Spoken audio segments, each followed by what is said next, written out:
Sonic the Hedgehog was actually pretty good. This is my power, and I'm using it to protect my friends. Let's go! Let's go!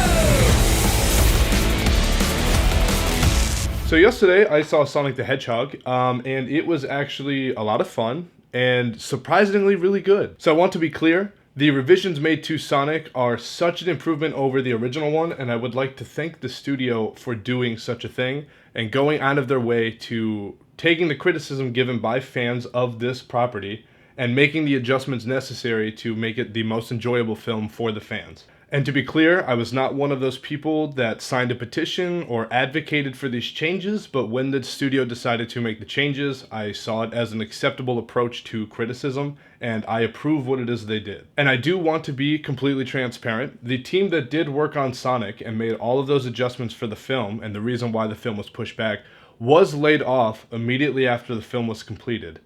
I will let you do whatever you want with that information. I'm not going to get into that here. I am simply just reviewing the film. So I just wanted to make that transparent and clear from the beginning. I'm just reviewing the film. I'm not getting to any of the political mumbo jumbo about whether or not this team should have been fired, so on and so forth. So when it comes to the actual revisions made to Sonic, given the last second and the very quick turnover time, he looks fantastic. He looks very close to what you would imagine a three-dimensional, lifelike Sonic would look. I think he's a really nice mix between a cartoonier and more realistic version. I think if they had been too realistic with it, it wouldn't have matched the kind of, physics that he does. And if it was a little bit too cartoony, it would have just pulled me out of the film and it wouldn't have seemed like they were actually communicating with a super quick hedgehog. So this movie is obviously very family friendly. It's got kid-oriented humor in it. But I don't think that's a deterrent to the film at all. It honestly doesn't take away from any of the Sonic lore or any of the Sonic references that the movie makes to the games that it's based off of. I honestly think this film is a fantastic representation of the games. So much so that the entire plot of the movie is they need to find rings and they need to defeat Dr. Robotnik.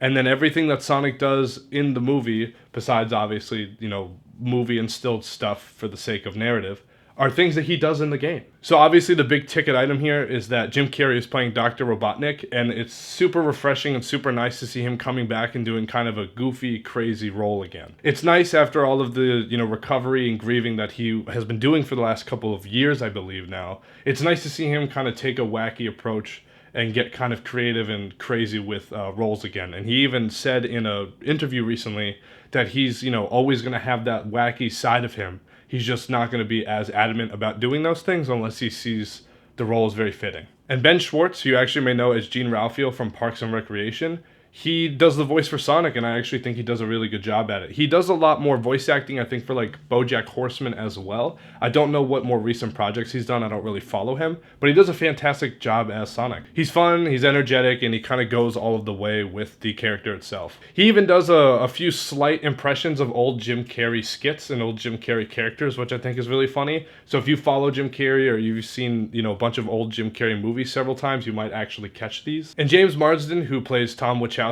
the character that actually finds Sonic and assists him through this journey, he does a really good job, especially when you have to act with an imaginary blue hedgehog that moves at lightning quick speeds. He pulls in a really good, emotional kind of performance without being super over the top. The movie's fun but not fake, it's happy but not sappy, so it goes as far as making you feel for these characters and actually having an emotional connection with their friendship without trying to take it too over the top and too sappy and trying to make you feel sad and anything like that. It does just enough to make the narrative actually worth watching. I also love the idea that anytime that he had to carry Sonic, they just handed him a blue beanbag and he had to act with a blue beanbag. I want to see the footage of him just walking around with a blue beanbag. I just think that's really funny. So all of that being said, I'm going to give Sonic an 8 out of 10. Honestly, if you like Sonic at all in any capacity, I recommend you check it out. Again, just be wary that there's obviously, family-friendly, childish humor in here, but there's also a bunch of other funny stuff that I honestly laughed out loud to while watching the film.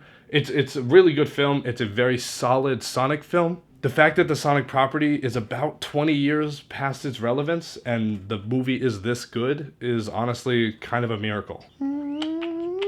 Alright, thank you guys again so much for watching. I really appreciate you coming to check out the review. If you like Sonic, let me know. If you don't, let me know. I'm really interested to know what you guys think. Shut up! Have a good day.